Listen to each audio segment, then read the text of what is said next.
নমস্কার, আমি Amarendra green diary চ্যানেলে আবার চলে এসেছি আরেকটি নতুন ভিডিও নিয়ে।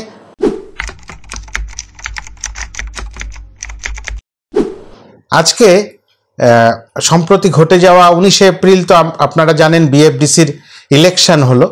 বাংলাদেশের কলাকুশলী শিল্পীবৃন্দের যেটা ইলেকশন হয় সেই ইলেকশন হলো। তার কিছুদিন পরেই ওই বিএফডিসিতে একটা ধুন্ধুমার কাণ্ড ঘটে গেল। এই কথাগুলো বলার কারণ আছে, কেন আমি বলতে চলেছি, এই নিয়ে আলোচনা করতে চলেছি। এই বিএফডিসিটা আমরা অনেক দিন আগে থেকেই এখানে যে কি ধরনের কার্যকলাপ হয়, কি আদৌ হয় বা কি কারণে হয়, কি অকারণে হয়, সেটার আঁচ পেয়েছিলাম। এই সংস্থার প্রয়োজন কতটুকু আছে সেইটা বোঝা মুশকিল। প্রথমত হচ্ছে এই যে ঈদে, আমি বেশি পুরনো ব্যাপারে যাব না, 13টি সিনেমা রিলিজ হবার কথা ছিল, তার মধ্যে 11টি সিনেমা রিলিজ হলো। 2টি সিনেমা বকরিদের জন্য পিছিয়ে দেওয়া হলো। যে কেন? হল পাওয়া যাচ্ছে না। বাংলাদেশের ম্যাক্সিমাম হল রাজকুমার পেয়ে গেছে। সেখানে প্রচারটা প্রাথমিকভাবে কি করা হলো, রাজকুমার হল নিয়ে নিচ্ছে। আরে রাজকুমার তো একটা সিনেমা, সে হল নিয়ে নেবে কি করে? এগুলো তো আমরা বোকারাও বুঝি।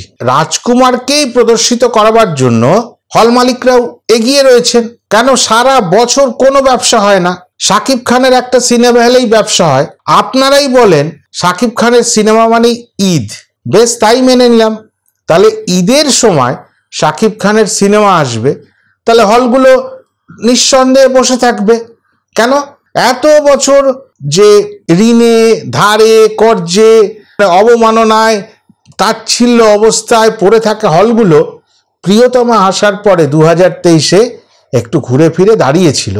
স্বাভাবিক করে তারা তো ভরসা করবেই মানুষটার ওপরে, যে না, সেই হিমেল আশরাফ সাহেব, সেই শাকিব খান, প্রিয়তমার জায়গায় রাজকুমার, আবার যদি একটু ভালো ব্যবসা পাই, তাহলে এবার বুঝি হলটাকে ভালো করে সাজিয়ে গুছিয়ে নতুন করে ব্যবসা করতে পারবো, ভালো বাংলা সিনেমা দেখাতে পারবো মানুষকে। তো তারা তো ভাববেই। এমনিতেও ওখানে হিন্দি সিনেমা চলবে না, হলিউড সিনেমা চলবে না, এরকমও আপনারা ব্যবস্থা করেছেন। আমাদের দেশীয় সিনেমাই চালাতে হবে।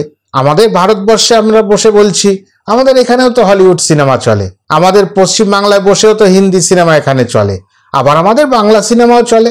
সবাইকে তো চলতে দিতে হবে। তা আপনারা ভালো করেছেন যে দেশীয় সিনেমাটাই মূল প্রাধান্য দেওয়া হবে, খুব ভালো ডিসিশন। কিন্তু কোথায় গেলেন আপনারা যখন 11টা সিনেমার মধ্যে একটা সিনেমাই সব হলগুলো নিয়ে মাতোয়ারা হয়ে গেল, বাকি 10টা সিনেমা রিলিজ হলো ঠিকই, কবে এলো আর কবে গেল, আর তার কি মান, তার কি মাত্রা কোথায়, সেটা বিচার করলেন? কোনো জায়গায় আলোচনা করেছেন যে ওই 11টার মধ্যে একটা বাদ দিলে রাজকুমারকে 10টা সিনেমার, আমার এই 8টা সিনেমা খুব ভালো ছিল, সেগুলো লং রানে চলতে পারত? কোনো দিনে তো একটা জায়গায় দেখলাম না।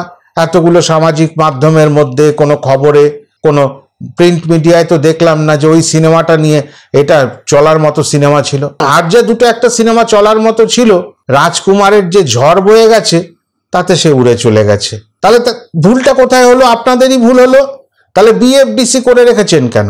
ভুলটা আপনাদের বোঝা উচিত ছিল গুরুত্বটা, যে শাকিব খান যখন সশরীরে সিনেমা নিয়ে আসছে, সেই সময় বাকি 10টা সিনেমাকে অ্যালাউ করা উচিত হয়নি সিনেমার ইন্ডাস্ট্রির স্বার্থে, যে তোমরা এই সময় দিও না, তোমাদের সিনেমা চলবে না, তোমাদের জন্য সারা বছর পড়ে আছে, তোমরা বছরের বাকি সময়গুলোতে এই সিনেমাগুলো বের করো, কিছু ব্যবসা পাবে, তোমরা বাঁচবে, তোমাদেরও সিনেমা মানুষ দেখবে। সেটা তো করলেন না, তাদেরকে পাকে ফেলে দিলেন, গাটারে ফেলে দিলেন, তাই তো করলেন আপনারা। তাহলে আপনাদের কাজ কি? মানুষ একটা জায়গা সভা করে, সমিতি করে, একটা জায়গা তৈরি করে যে আমরা সবাই মিলে একত্র হয়ে একটা ডিসিশন নেব। আপনাদের ডিসিশন তো এখানেই ব্যাকাটারা। আমি তো ঠিক পরিষ্কার বুঝতে পারলাম না। আপনাদের যে কোনো ইলেকশন নিয়ে একটা গন্ডগোল হয়। এবার কি করলেন? ইলেকশনের পরে সমস্ত দেশীয় সাংবাদিকরা, সে প্রিন্ট মিডিয়া বলুন বা ইলেকট্রনিক্স মিডিয়া বলুন, যখন আপনাদের কভারেজ করতে গেল, একটু কথাবার্তার এদিক ওদিকের মধ্যে তাদের ধরে দেদার পিটিয়ে দিলেন, মারধর করে দিলেন। তবে একটা কথা আছে, জয়সি করনি অয়সি ভরনি। কেন বললাম বলুন তো কথাটা?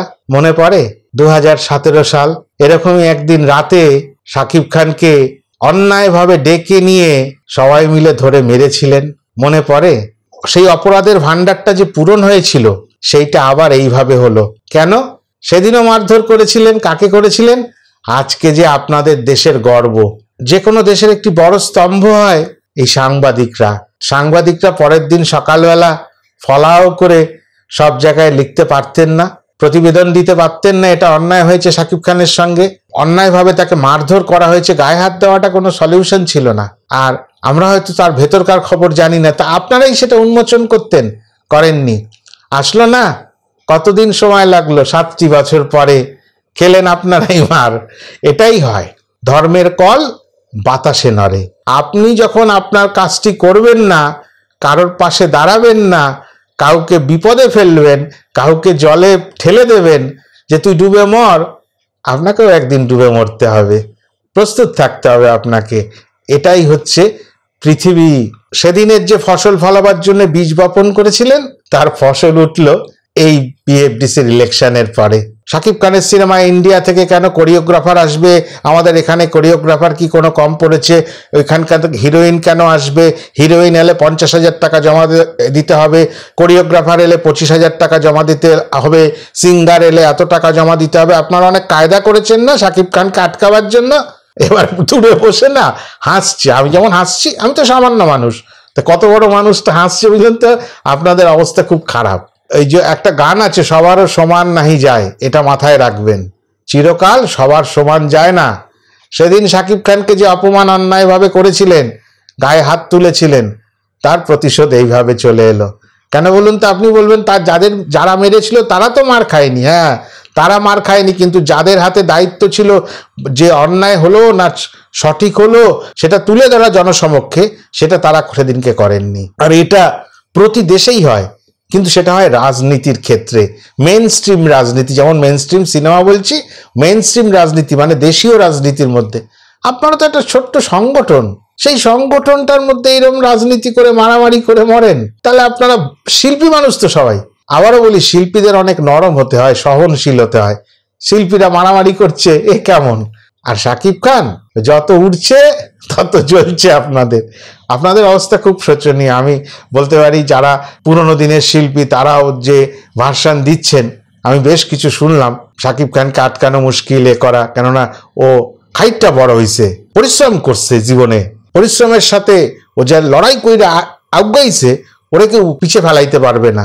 এই কথাগুলো কিন্তু আমাদের কাছে কানে আসছে, তাদের আশীর্বাদ কিন্তু কাজ করবে শাকিব খানের সঙ্গে।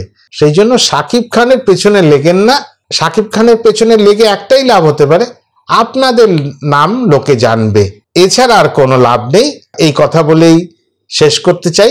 লাইক কমেন্ট শেয়ার করবেন, আর ভিডিওটি যদি সত্যি ভালো লেগে থাকে, যারা যারা এখনো সাবস্ক্রাইব করেননি দয়া করে সাবস্ক্রাইব করে নেবেন। নমস্কার।